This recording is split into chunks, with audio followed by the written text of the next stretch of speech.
Hey guys, welcome back to Clownfish TV. This is Kneon, and I'm going to do a video talking about how Wattpad has been acquired by Webtoon, or rather Naver, which is the parent company of Webtoon, so you can get all your fan fiction all in one place, I guess. All in one place. $600 million for Wattpad, and I don't understand why.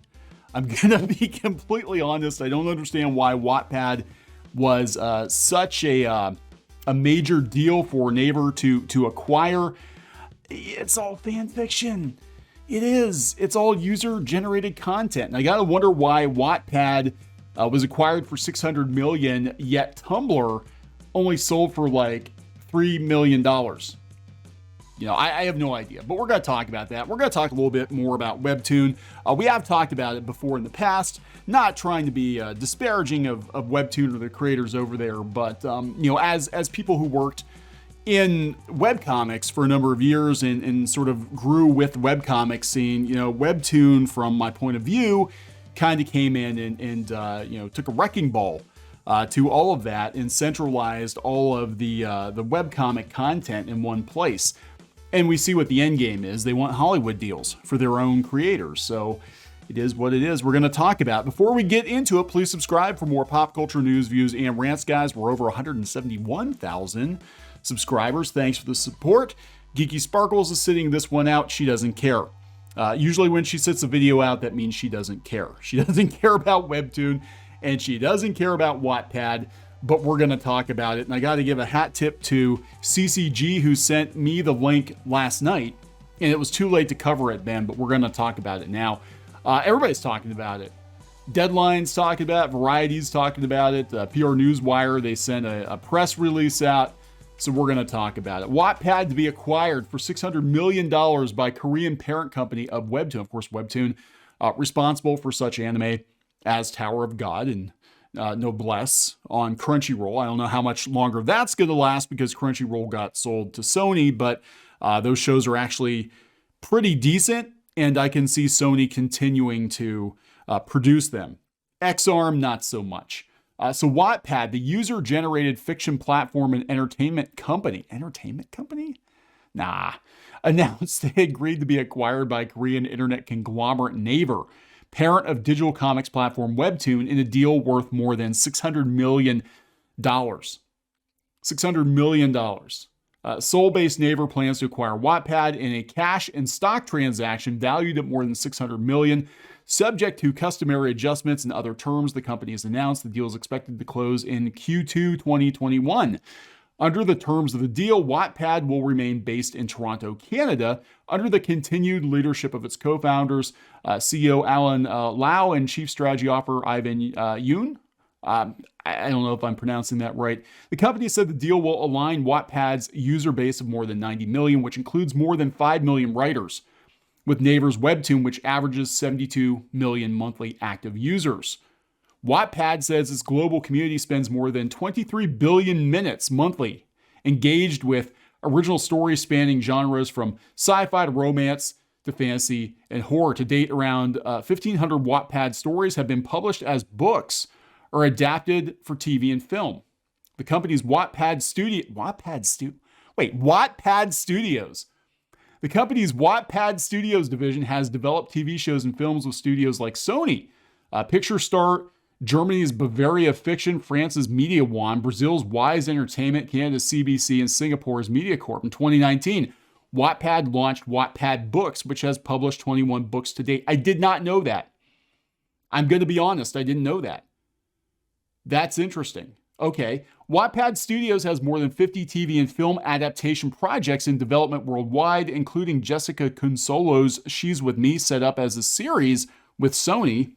Deanna Cameron's What Happened That Night, being adapted by Oscar-nominated Children of Men screenwriter David Arata, and T.L. Bodine's The Hound, which is being scripted by Angela Lamanna. So what's going on here? And this is kind of a shift. I mean, this is really interesting to see this because, you know, we talk about, you know, creating your own stuff, and we talk about how Hollywood is out there trying to strip mine everything at this point. You know, and so what's going on is Naver is buying up Wattpad because they've got TV deals, probably. and then they're going to combine it. So basically, they're going to be able to cherry pick all this user-generated content.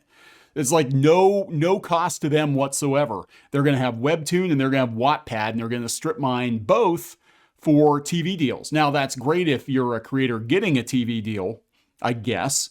But I think a lot of it is using that platform and those numbers to push certain people, which I think Webtoon did. And we'll talk a little bit more about that. I don't have anything against Webtoon. It's just they played the game, and they played a lot of creators to get there, in my personal opinion. Again, it's just my personal opinion. So they've got some stuff going on here. Webtoon, whose webcomics include Lore Olympus, which is also getting a show. As I understand it, it's one of Pinky Boo's favorite comics, so good on them, I guess. Also has a studio division that worked to adapt original intellectual property in partnership with Jim Henson Company, Crunchyroll, Vertigo Entertainment, and the production company behind the It franchise and the Lego Movie, and Bound Entertainment, the global studio led by producer Samuel Ha. So they're just talking about like, oh, we're so excited. We're so excited that Wattpad is going to be making movies. Wattpad was founded in 2006 based on the idea that technology would democratize storytelling and that stories are the atomic unit of every type of entertainment.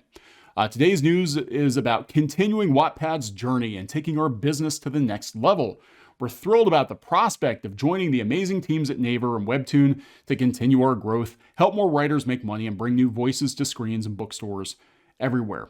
So I am conflicted because this is kind of what's going on with Webtoon, where, you know, it's a lot of user-generated content, and it's been, you know, it's created some great opportunities for some creators, most of them Korean creators. But in America, Webtoon has been a little iffier, I think. Webtoon came into the what was already an established webcomic scene, and it was, you know, people creating webcomics on their own sites for a number of years. There kind of was an informal system set up. You know, we had certain like collectives and pockets of creators and certain sites like KeenSpot back in the day that kind of centralized a lot of it. But really, it was kind of the Wild West, and everyone was just kind of doing their own thing. And then along came, well, first it was Tapis or Tapastic, and then along came Webtoon. And I remember telling people, and they didn't believe me at the time, I said, you realize that Webtoon is basically it for digital comics in Korea. Like when they come over here, they're coming over here to win. And everybody laughed. They're like, no, they're not. They're not going to get very far. That's exactly what happened. They started out, you know, recruiting existing webcomics creators. And then they had contests because people really weren't taken to the platform here in the US. And they had contests and they got people to come over. And it just kind of grew from there. It was kind of a slow burn. It took a couple of years for Webtoon to finally find its footing. But what happened was now if someone's going to create a webcomic, they're probably not going to even bother with their own website. They're going to go directly to Webtoon. It's sort of become the YouTube of webcomics. And like YouTube, you can build an audience. You can monetize an audience, but it's hard because your stuff gets lost in the soup. But the flip side is you go host your own website. If you don't have an audience, you have to pay to advertise to get people there. And the advertising options are no longer there. There used to be a service called Project Wonderful. And Project Wonderful was wonderful. It was actually a very good system. And I think it was Ryan North who writes Squirrel Girl, if I'm not mistaken, was running that. Like years before he was doing professional comics, he was running Project Wonderful. And it was kind of cool because you could advertise on other people's webcomics. So that was kind of how we built the network. Everybody just kind of advertised on each other's sites. We had a lot of link backs, and it was a very kind of informal system, right? Everybody had their own lemonade stand, and then you just put some cards on the table, I guess, for your neighbor's lemonade stand down the street. And it worked out pretty well because people were making money. You know, they were paying you for the advertising, and some people were making pretty decent money on Project Wonderful.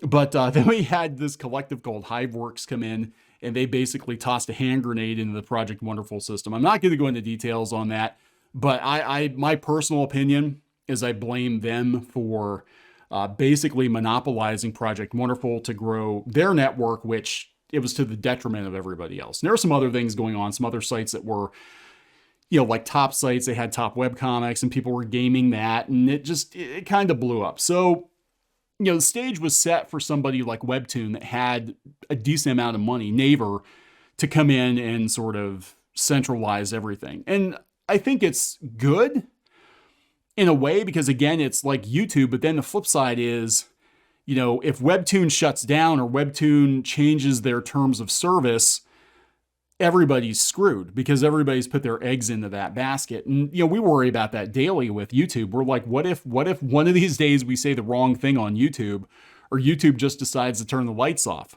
You know, what do we do? I mean, we saw it happen with people who were doing kid-friendly content. They were making a living on YouTube doing kid-friendly content. Then one day it's like, yeah, guess what? We're not running ads on your stuff anymore. There were other people who were getting a little more political, and they were getting booted off of YouTube for that. You know, it doesn't take much to get booted off. So the concern I always had about Webtoon and people throwing in with Webtoon, you know, was that if it becomes the only game in town and they stop playing the game, what do you do? And the end goal of Webtoon, frankly, was Hollywood. You know, it's been Hollywood. They want Hollywood deals. And that's why they bought Wattpad, because they want to take user-created content and turn it into Hollywood stuff. And that's fine. I think it's good to go out. I mean, I'll give them props for at least going out and trying to bring some new blood into Hollywood instead of endlessly remaking stuff. But, you know, I gotta wonder how this is going to affect, like, you know, fan-run communities and comics and fan fiction and that sort of thing. Everybody's going to be looking at it like, we got to monetize this, you know. We got to monetize this. But it is interesting that it sold for $600 million, whereas Tumblr, again, which was a breeding ground for fan fiction and fan art and fan comics, was so devalued it only sold for $3 million.